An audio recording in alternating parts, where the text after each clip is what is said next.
forging a nation based on the fair application of these noble principles to a diverse population has been a task of significant blessing, but also serious challenge.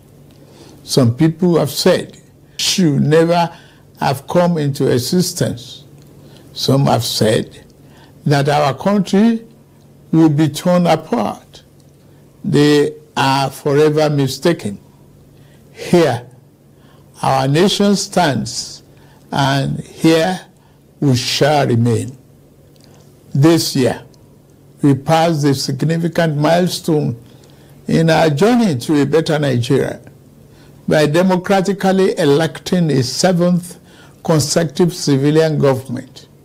Nigeria has proven that commitment to democracy and the rule of law remains our guiding light. At my inauguration, I made important promises about how I will govern this nation. Among those promises were pledges to reshape and modernize our economy and to secure the lives, liberty, and property of the people. I said that bold reforms were necessary to place our nation on the path of prosperity and growth. On that occasion, I announced the end of the fuel subsidy. I am attuned to the hardship that have come. I have a heart that feels and eyes that see. I wish to explain to you why we must endure this trying moment. Those who sought to perpetuate the fuel subsidy and broken foreign exchange policies are people who will build their in the middle of a swamp. I am different. I'm not a man to erect our national home on a foundation of mud. To endure, our home must be constructed on safe and pleasant ground. Reform may be painful, but it is what greatness and the future require.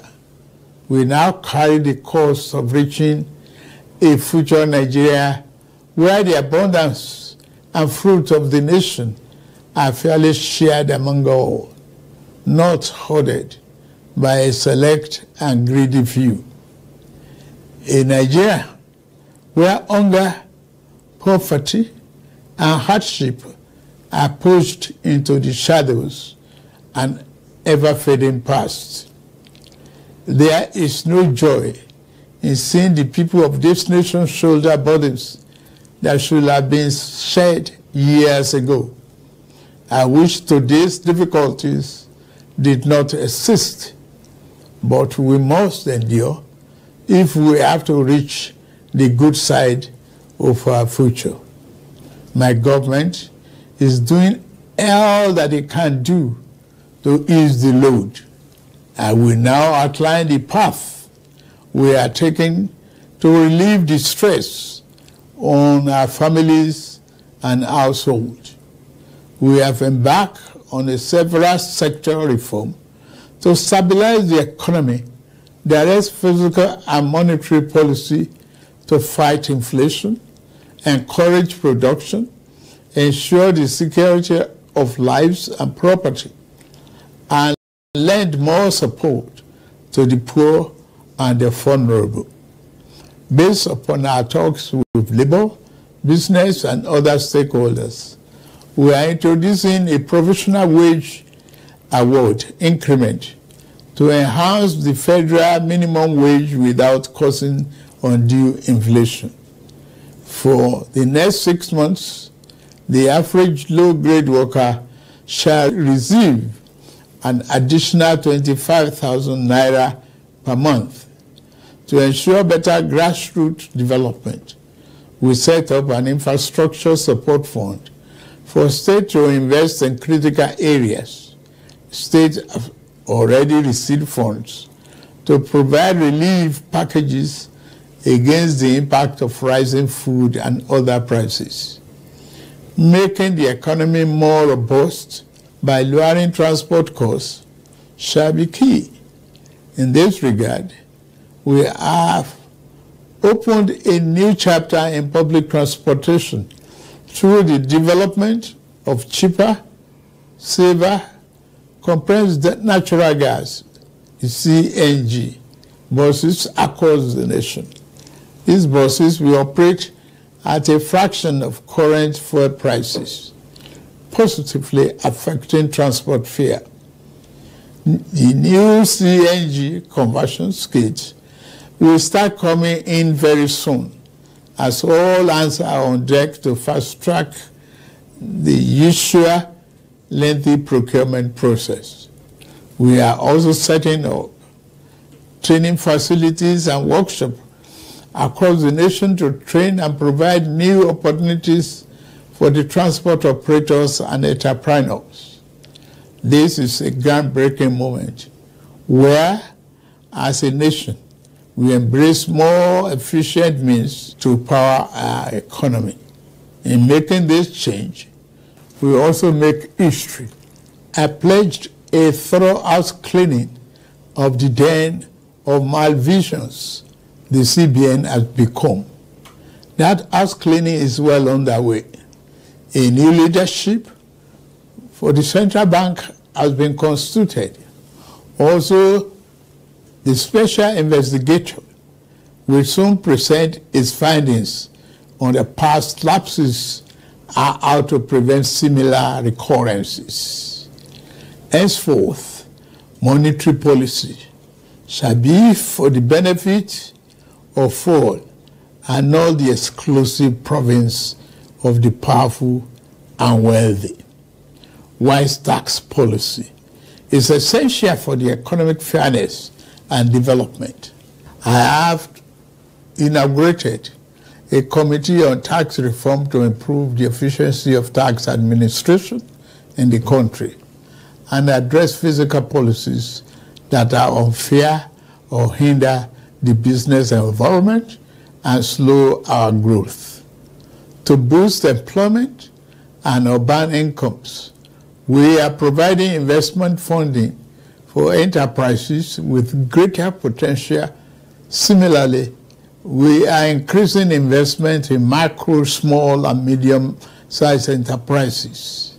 Commencing this month, the social safety net is being extended through the expansion of the cash transfer program to an additional 15 million vulnerable households.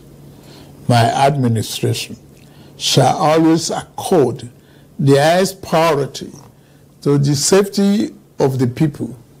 Inter-service collaboration and intelligence sharing have been enhanced. Our service chiefs have been tasked with the vital responsibility of rebuilding the capacity of our security services. Here, I salute and commend our gallant security forces for keeping us safe and securing our territorial integrity. Many have paid the ultimate sacrifice. We remember them today and their families. We shall equip our forces with the ways and means needed to perform their urgent task on behalf of the people.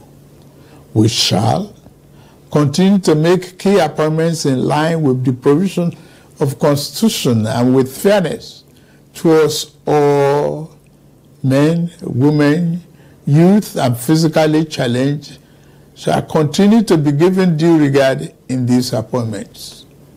May I take this opportunity to congratulate the National Assembly for its role in the quick takeoff of this administration through the performance of its constitutional duties of confirmation and oversight. I similarly congratulate the judiciary as a pillar of democracy and fairness. I also thank members of our dynamic civil society organizations and labor unions for their dedication to Nigerian democracy.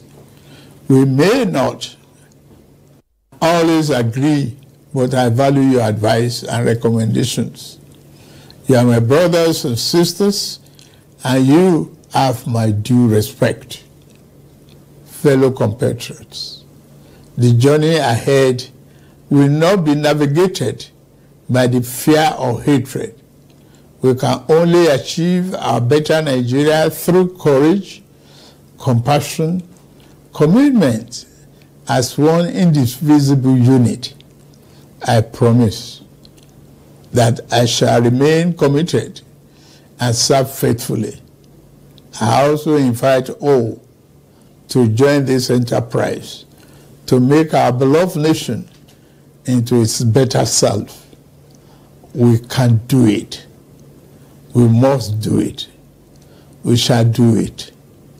I wish you all a happy 63rd Independence Anniversary. Thank you very much for listening. May God bless the Federal Republic of Nigeria and bless all of you.